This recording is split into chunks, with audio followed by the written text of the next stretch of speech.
Thanks very much, and I appreciate the invitation to speak at the TEDx here in Shanghai.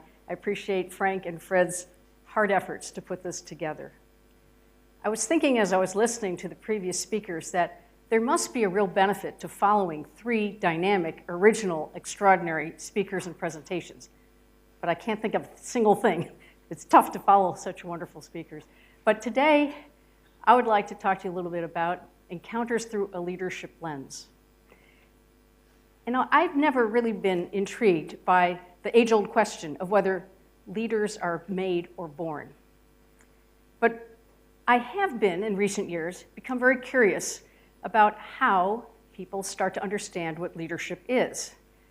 Now, I should give you a context first. Context is everything. As Robert F. Kennedy once said, his views on birth control were distorted by the fact that he was the seventh of 9 children. And my distortion is that I have been teaching leadership to NYU students for more than 15 years. And almost every year, questions come up like, why are some people so skilled at leadership? Why and how and when did they learn it? So I think it might be useful to pursue these questions and find answers because there is such a crying need today for more and better leaders. To me, encounters through a leadership lens happens to us in different phases of our life, which I divided up into 3: growth, change, and legacy. The growth phase, the growth phase is when you really don't have very much control. Yeah, you don't control when you're born, where you're born, what your family's like, what your neighborhood's like, or what school you go to. But you receive thousands of inputs from family, friends, teachers, from social and other media, from technologies, and from all sorts of other externalities. Sometimes during this early phase of your life, you develop some strong interests, sometimes even deep passions, but others of us just drift through without that clarity, and we are remaining open to all possibilities and have very few filters. But we do start to think at that early phase about what leaders do.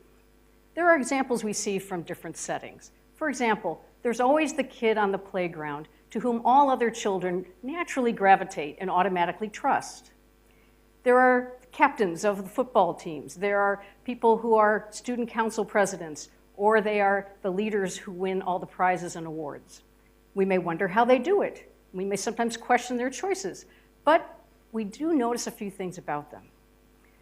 They have more responsibility and generally more respect than others. They may work a little harder than others, and they sometimes get blamed when things don't go well. Now, my first encounter with a leader was my own father, Paul N.U. He married my mother. They were both doctors here in Shanghai, and they went to America for a different and better life, they hoped. This is their, I can get there. This is their wedding picture, a little bit faint, but they were married here in China, and they decided to emigrate because they were both trained in Western medicine and thought they could practice a little bit more actively in the US.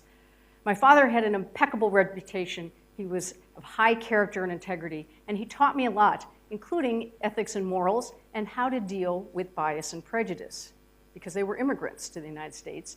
And he, despite his and my mom's education and medical training, had to experience the humiliation of going around the neighborhood in which they hoped to live and ask for permission to move in because it was a restricted area. They weren't white. They persevered. They managed to build their home, raise their family.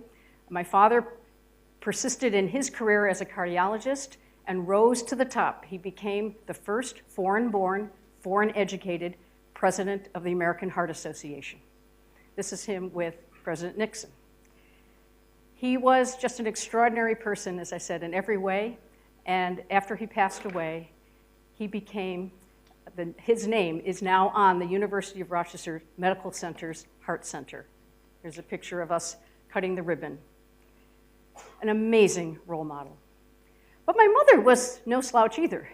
She was a clinical pediatrician raising 4 daughters in upstate New York in the 1960s and 70s, which was almost unheard of. I have to confess, I'm a little embarrassed to say this, but I wasn't always supportive of her career choice because I wanted her sometimes to be home baking cookies like my other friends' mothers were at the time. So I wasn't exactly a feminist in my early days. But from her, I learned about stamina, time management, about determination, and not sitting still just because we were short Asian women. She was very determined, and she often gave very, very crisp advice. For example, to my husband and me, she often said, "Don't buy dinner, buy stock." She was a very big person in terms of the investment. She liked to do that. And on real estate, she gave us advice, always buy the corner house. You get more light. Or if we were in an apartment building, go for the top floor. You get the best view. She was always strategic. And that was some part of her pioneering spirit that she passed on to me. Now, I followed their inspirational examples and chose student council as my first leadership activity back in junior high. I loved the collective action. I loved working together with people to get things done. And I understood that actually was the essence of leadership, getting things done. Some of my friends chose other routes like athletics, music, art, drama, community service as their form of leadership, and still others weren't terribly interested at the time. But all told, the whole experience of being in high school and having these kinds of adventures and encounters made me understand that leadership was something critical. And I'm so happy that I personally got an early start in it because I learned a lot of lessons that have carried me well throughout. So, oops, I'm sorry. This is my mother. I don't know if you can guess how old she was at the time, but this is the kind of energy that I got from my parents. She's 95. In this picture, 95. So that's the growth phase, very early on. The next phase I'd like to talk about is change. Change. This is the time, usually you're a young adult, I hope you're a young adult at the time, you decide you want to take more charge of your life. You can make your own decisions. You want to be independent. You want freedom to operate. And in this phase, you discover many of your aims and goals in life you can't do on your own. You need help. And if you're smart and if you're fortunate, you'll find mentors and guides and champions for you. They will give you advice, they'll guide you, and most importantly, they'll critique you. They'll give you feedback. I am forever indebted to some of my Oberlin College professors who gave me advice after I graduated a year or two, and I came back and I asked them, what should I do with my life? I really didn't have a good idea. And 4 of them wrote back and said, Diane, you should go to law school. You do well there. And I never met a lawyer, but what sealed the deal was I found out there's no math on the law school admission test. I thought, okay, I have a chance. So I went to law school at Berkeley, fell in love with California. I had started my law practice, and the best thing ever, I met my wonderful husband, Michael, who's here today. And we've been married for 24 years.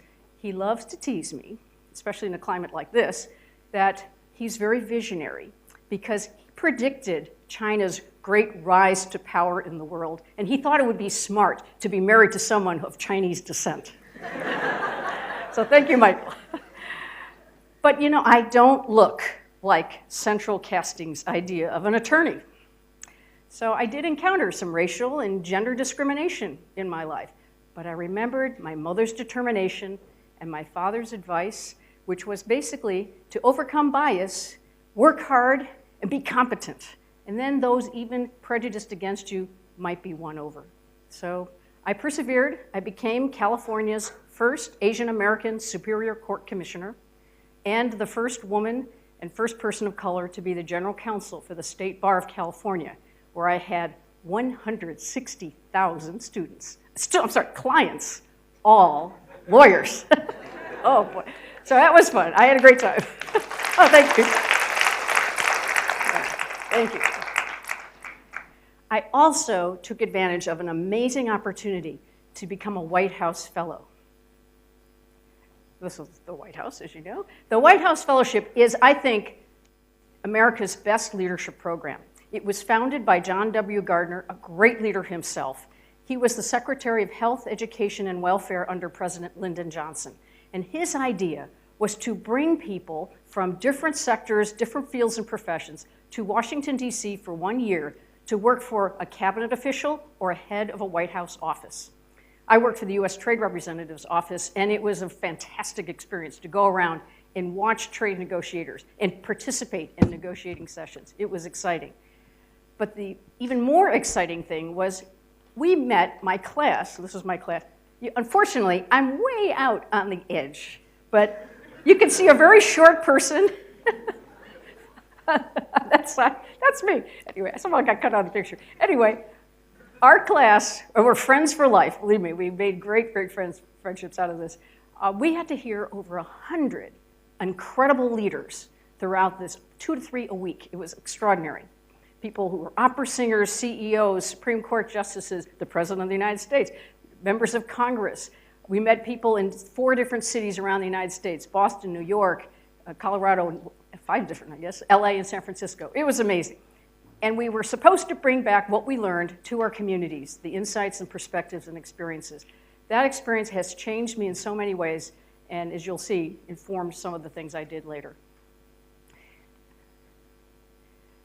In the 1990s, as I said, I met my husband, but another very momentous person I met, some of you know, John Sexton. He was then the dean of the New York University School of Law, and I was very active in the American Bar Association, including the section on legal education and admissions to the bar. John and I became very good friends. We served on a couple committees together in the ABA, and several years after we first met, we bumped into each other in 2001 at a hotel in San Francisco for a bar convention. And he said, let's have a cup of coffee. I want to tell you something. And he sat me down, and then he regaled me, as only John can, in the story of how the NYU Board of Trustees had approached him about becoming the 15th president of the university. He was mulling it over. He was weighing the pros and cons. He loved being the law school dean, but he could see this could be an exciting prospect. And after he finished telling me these wonderful stories and his weighing of pros and cons, he sort of banged the table and he said, so, how about it? And I said, how about what? He said, how about joining my team? I said, wait a minute, your team? What team? They haven't picked you yet, have they? And he said, no. Is it imminent? Is it going to happen tomorrow? No. I said, well, you're getting a little ahead of yourself, aren't you? And he said, well, I was just thinking if I could get some interesting people to work with me, it would be even more fun. So I said, well, all right, we'll go along with this. What would I do? I don't know, he said. Well, would I be general counsel, the top lawyer? I know how to do that. No, I think you should do something different. Where would I work? I don't know. I said, all right, just for laughs, how much money would I make? He said, oh, I don't know, but a lot less than you're making as a lawyer. I said, John, that is the worst recruiting pitch I have ever heard. So I dismissed it. I didn't think he was serious. I didn't think so. So it turns out several months later, he actually did get appointed the 15th president of NYU, and he came back to me and he said, okay, Diane, now it's official. I do want you to join my core team, my cabinet. And if you don't like any of the jobs that exist, you can design your own job. Wow, for that, I took the risk. I took the leap. I said, okay, I'm coming to New York. And I joined his administration as his chief of staff and deputy, the very first position like that for any major research university in the United States, as a matter of fact. I later became deputy president, and I loved every minute. It was just an extraordinary time to be at NYU and to work with a great leader like John and the other members of the team. But the bonus was, he said, you know, Diane, you should teach. I said, I can? I could teach? Just in my spare time, of course. I said, well, that's wonderful. And I decided I wanted to teach leadership. I worked through the deans of the various undergraduate schools, and we created a course for undergraduates from our 9 different undergraduate colleges, and it's been a joy of my life. And I patterned it after my beloved White House Fellows program. So students, in addition to normal academic studies, get to meet interesting, fascinating, distinguished leaders. For example, some classes have met Supreme Court Associate Justice Elena Kagan and heard her story from academia to Solicitor General to the United States Supreme Court. Another class heard Associate Justice Sonia Sotomayor and her compelling personal story about how she landed in the US Supreme Court. Some have had a chance to question actress Anna Devere Smith or Maria Bartiromo, a noted business journalist and anchorwoman. From Danny Meyer, the famed restaurateur who developed Shake Shack and Union Square Cafe and other terrific establishments, they learned one great piece of leadership advice. Always take care of your people first, because without them, there is nothing that's going to get done, including your vision. From Evan Chesler, he's the head of Cravath, Swaine & Moore, big law firm in New York. They learned many pieces of advice, including this one, which is always treat people with respect, especially on your way up, because you might see them again on your way down. At the U.S. Military Academy, the students were amazed to discover that military leaders spend a lot of time honing their communication and persuasive skills, because that classic command control model doesn't work even in the military. And from John Sexton himself, they heard about his adored teacher, Charlie, about playing another octave on the piano, reaching, stretching, and living a useful life. So all of these experiences have made me feel something very special about them, and it led to a quite unexpected opportunity. In 2007, NYU entered into an agreement with the government of Abu Dhabi to create NYU Abu Dhabi, a world-class teaching and research institution for higher learning.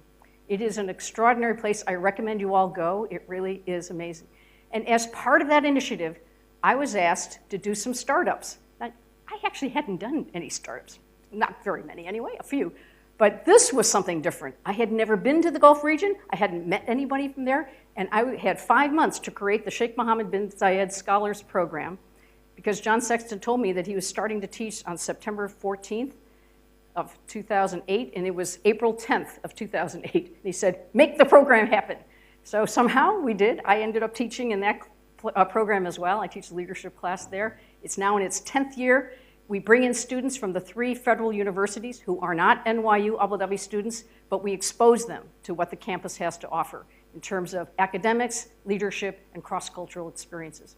A couple years later, I was asked to create a high school college preparatory academy for aspiring Abu Dhabi high school students who wanted to go to English language universities throughout the world.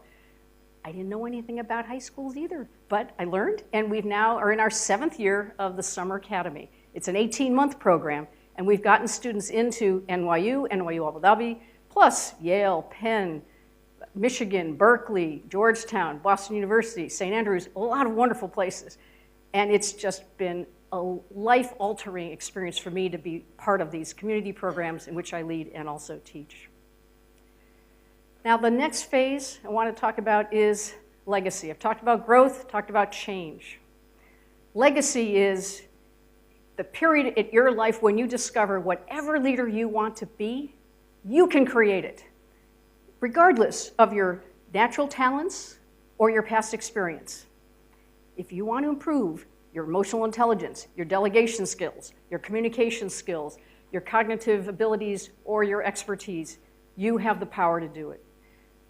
You can also develop a lifelong passion for learning and self-improvement. And if you do, you'll be able to take responsibility and accountability for your actions. You'll appreciate the benefits of having compassion and empathy be part of your portfolio. And if you do all these things, you will be ready and prepared for a truly unique contribution that you can make to the world. Whatever legacy I leave is going to be bound up in students. I know this. My UAE students, I don't know, they don't break my heart. They build my heart every time I see them. Even those who come from educational systems that valued memorization and regurgitation, when they come to our participation-rich programs, when they come to our mixed-gender programs, which is a first for them, they thrive. English is their second or third language, and yet within a few weeks in our programs, they can read complicated texts. Some of them can dissect and analyze US Supreme Court decisions. They can participate in competitive debates, and they can give dazzling speeches. It is extraordinary. And at the same time, they value and treasure their religious and cultural heritage. So they are both preserving tradition and acknowledging they need certain skills to survive in the modern world. These students and the ones that I teach, I love the ones I teach here in Shanghai as well, and New York, are willing to make the transformational leap from follower to leader. They're willing to do the hard work that entails. They are not afraid. They work hard, they struggle, they succeed, they fail, and then they get up and they try again. They want to be path breakers for their country and for their generation. And it is an extraordinary thing. And in response to the questions I posed at the very beginning of this talk about leadership and what it is and how and when people learn it, they've learned it fluctuates, it changes, it depends on the circumstances, on who else is there, what the challenge is. You can be a leader one day and a follower the next.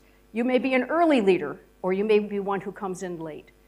And you may find it's not linear, whether you're going to be a leader or not. It may be more circular or rotational or a zigzag. They know that change is the mantra. And as one Sheikh Mohammed bin Zayed scholar told me, she said, a scholar in the context of this program, the Sheikh Mohammed bin Zayed Scholars Program, is a leader with a passion for change. I hope we never stop learning, because I think that's what education is all about, finding the answers to questions and questioning the answers. The beauty of this program is that we don't all have to think the same, but we can come together, learn together, and share our knowledge. I couldn't say it better. No, I don't know the future, but I do know that even if part of your life is dedicated to service to others, you will find that the highest level of encounter. I certainly have.